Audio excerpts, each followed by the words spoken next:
Merci, Votre Honneur. Mon nom n'était pas inscrit au scroll pour participer au débat, mais je me suis dit que je voulais me joindre au débat, en partie, parce que j'allais parler sur le C-234 en troisième lecture. Mon discours était prêt, mais le vote a été reporté, alors je ne peux pas le faire aujourd'hui.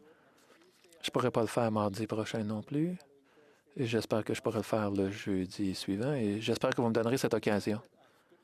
Mais pour montrer que j'utilise mon temps de bonne foi, je vais faire un discours improvisé sur le C-282.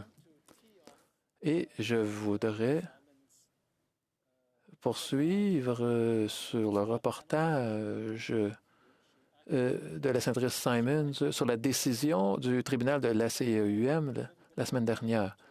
Et j'aimerais parler plus de cette décision. On se souviendra d'un discours où un tribunal a, sur la question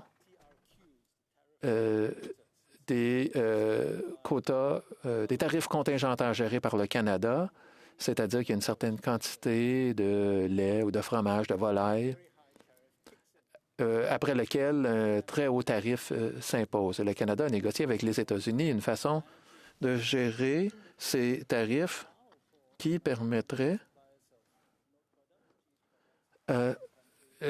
certains produits américains qui puissent rentrer au pays sans que de tels tarifs soient imposés. Mais le Canada l'a fait d'une façon qui permettait au processus au Canada ce qui pouvait être importé des États-Unis, en excluant, en grande partie, la capacité des détaillants au Canada de prendre cette décision.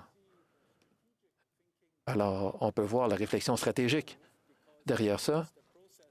Ainsi, ce sont les transformateurs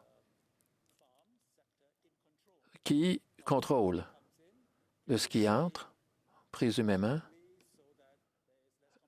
afin qu'il y ait moins de concurrence. C'est mon interprétation de pourquoi ils ont pris cette décision. Les Américains ont perdu cette contestation. C'est la deuxième fois qu'ils ont perdu. Ça a été rejeté. Il semble que la décision, cette fois-ci, sera finale. La sénatrice Simons a raison de dire que c'est d'un côté preuve que nos négociateurs protègent nos secteurs sous gestion de l'offre. Ils ont préparé un libellé dans l'accord pour leur permettre de donner le privilège d'importation de tarifs contingentés ou de produits sous tarifs contingentés, de donner ce privilège aux transformateurs à l'exclusion des détaillants. Et tant pis pour les Américains de ne pas avoir vu ça. Mais, vous pensez qu'ils sont aveugles à ça maintenant? Ils comprennent maintenant qu'ils se sont fait avoir, qu'on leur aura passé une petite vite. Et ne pensez-vous pas qu'en 2025, avec l'examen obligatoire de l'accord, que les Américains, la première chose, ou en tout cas une de leurs priorités, sera, il va falloir renégocier ça. Vous nous avez eu. Bon, félicitations. Vous avez gagné les 2 premières rondes, mais ça ne sera pas comme ça à la 3e. Et la façon dont ils vont faire ça, chers collègues, c'est en faisant référence à un autre accord qu'on a signé qui ne contient pas ce libellé, qui contient le libellé qui donne aux détaillants le contrôle des allocations de tarifs contingentés ou de quotas. Et ça, c'est dans l'accord avec l'Europe, l'accord de libre-échange avec l'Europe. Beaucoup d'entre nous étions ici lorsqu'on a débattu du projet de loi à propos de cet accord. C'était tout un débat et il y a des gens qui étaient contre cette disposition parce qu'ils voulaient contrôler l'importation des produits laitiers et fromagers de l'Europe. Mais pour qu'on puisse signer l'accord avec l'Europe, pas pour protéger les secteurs sous gestion de l'offre, le gouvernement a permis à un nombre limité de détaillants de faire ces importations comparativement à l'autre accord que nous avons négocié récemment, le CPTTP, avec le Pacifique, qui permet des importations directes. Et c'est pourquoi il y a un conflit avec la Nouvelle-Zélande sur cette mesure. Et parce que le CPTTP est un accord d'accession ouverte, c'est-à-dire que n'importe quel pays peut faire une demande pour s'y joindre s'ils ont des meilleures conditions que les autres pays déjà signataires. Bien, c'est un processus de négociation continue, autant avec les nouveaux signataires potentiels que les membres actuels avec ce partenariat transpacifique. Et le Royaume-Uni est maintenant un pays du Pacifique, puisqu'ils se sont joints à cet accord il y a quelques mois, et on a dû négocier avec eux à ce sujet. Donc, là où je veux en venir, c'est que pour la CEUM, où il y a un mécanisme d'examen obligatoire du partenariat transpacifique, il est prêt. En fait, c'est certain que nous devrons, encore une fois, faire face à cette question des tarifs contingentés sur les produits laitiers et le fromage en échange pour des concessions que l'on veut avoir dans des marchés avec lesquels nous négocions, que ce soit les Philippines, l'Indonésie, etc. Alors, le point qu'a soulevé la sénatrice Simons concernant d'offrir une flexibilité aux négociateurs, c'est pas hypothétique, c'est réel. Et la grande ironie de notre victoire d'il y a une semaine contre les États-Unis fait que c'est certain que ça nous causera problème à l'avenir. Alors, ce projet de loi ne concerne pas le mérite de la gestion de l'offre. Je ne veux pas aller trop loin sur cette question, mais il est public que je ne reçois pas de carte de Noël des producteurs laitiers du Canada. Et c'est parce que lorsque je regarde les secteurs sous gestion de l'offre, bien qu'ils se préoccupent des agriculteurs de leur secteur,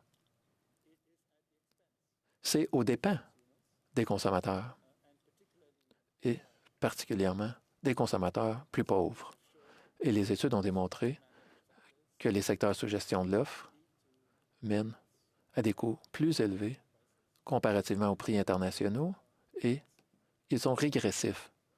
Ils font du tort à ceux plus pauvres et moins à ceux plus riches. Éliminer certaines des protections pour la gestion de l'œuf, sans les démanteler, mais enlever certaines protections, par exemple, par la CEUM, le partenariat transpacifique, l'accord avec l'Europe, peut-être d'autres, éliminer certaines de ces protections de façon limitée, réduit la part de marché des agriculteurs sous gestion de l'offre parce qu'il y aura la concurrence de la part des importations. Mais ça ne réduit pas nécessairement leurs revenus parce que la logique de la gestion de l'offre, c'est le maintien du revenu. Et on maintient le revenu en réduisant l'offre. S'il y a plus de produits qui arrivent, vous pouvez effectuer un contrôle de l'offre et maintenir les prix et maintenir ainsi les revenus des agriculteurs qui produisent ces produits. Et donc, c'est un système qui peut fonctionner, continuer d'aider les agriculteurs en partie parce que la consommation des produits laitiers décline. Et ça, c'est une tendance depuis un certain nombre de décennies. Qu'on aime ça ou pas, le fait est que de nombreux jeunes qui utilisent moins les produits laitiers et se tournent vers des produits à base de plantes, des laits à base de plantes, et il faudra que certains producteurs laitiers examinent leurs options à long terme dans ce secteur. Donc, chers collègues, si vous me permettez de présenter un autre point, c'est la question des exportations. La sénatrice Simons a absolument raison de dire que de promettre des marchés prometteurs, surtout en Asie, pour certains de nos produits sous gestion de l'offre, je pense en partie aux œufs, parce qu'on a une diversité fascinante de produits d'œufs dans nos épiceries. Parfois même, il y en a trop. Lorsqu'on va à l'épicerie et qu'on voit 5, 6 sortes d'œufs pondus en liberté avec oméga 3, etc. Mais ce sont des options qui sont très recherchées dans les marchés émergents à moyen revenu qui veulent augmenter leur régime alimentaire. Mais les exportations sont très faibles dans les secteurs de la gestion de l'offre, justement à cause de la gestion de l'offre, parce qu'il n'y a pas assez d'offres pour permettre les exportations. Et en fait, ça décourage l'exportation de ces produits. Il n'y a aucune raison pour s'attendre à ce que les secteurs sous gestion de l'offre visent à augmenter les exportations de façon importante, à moins qu'il y ait une certaine pression, disons, qui les force à le faire. On l'a vu dans l'industrie du vin, après l'ALENA, ou le premier accord de libre-échange avec les États-Unis, et puis l'ALENA. Il y avait des produits canadiens comme Bébé Doc.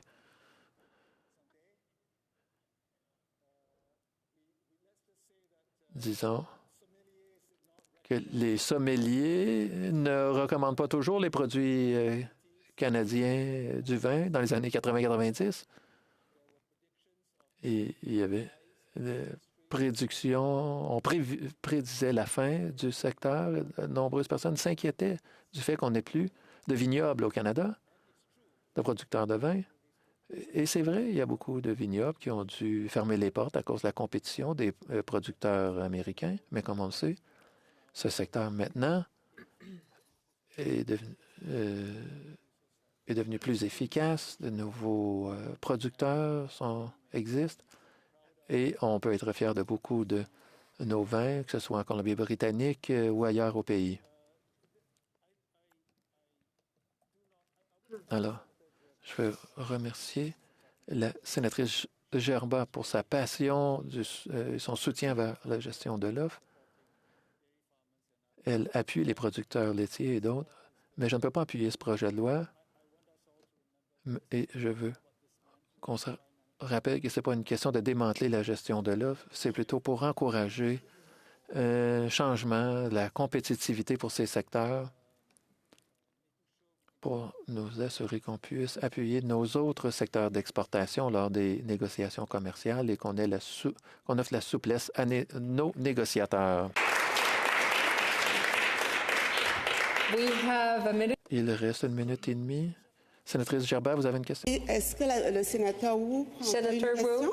Senator Wu, Sénateur Wu, est-ce que vous êtes prêt à répondre à une question? Oui. Oui, merci, sénateur Wu. La sénatrice Simon l'a elle-même dit dans son discours, il y a eu beaucoup d'exportations d'autres produits. La gestion de l'offre date depuis 51 ans. Elle n'a jamais interdit ou empêché d'exporter certains produits. La différence ici, c'est que les produits sous gestion de l'offre ne sont pas toujours exportables. Donc, dire que les producteurs ne peuvent pas avoir accès au marché, je pense que c'est pas totalement exact. Donc, on ne peut pas congeler le lait, on ne peut pas congeler les œufs, bref. Alors, qu'est-ce que vous dites des motions qui ont été par le passé passées au niveau de l'autre chambre pour protéger et qui ont été défaites à chaque fois? Senator Wu. Merci, sénatrice Gerba. You're quite right that there is. Vous avez raison. Il n'y a pas beaucoup d'exportations, en partie parce que le produit dont nous disposons est destiné au marché national. Et c'est exactement ce que recherche la gestion de l'offre, à savoir de répondre au marché national en s'assurant que l'offre est conforme à la demande nationale. Si effectivement il y a des surplus, à ce moment-là, ces surplus peuvent être exportés, mais le système a été conçu pour justement limiter les exportations.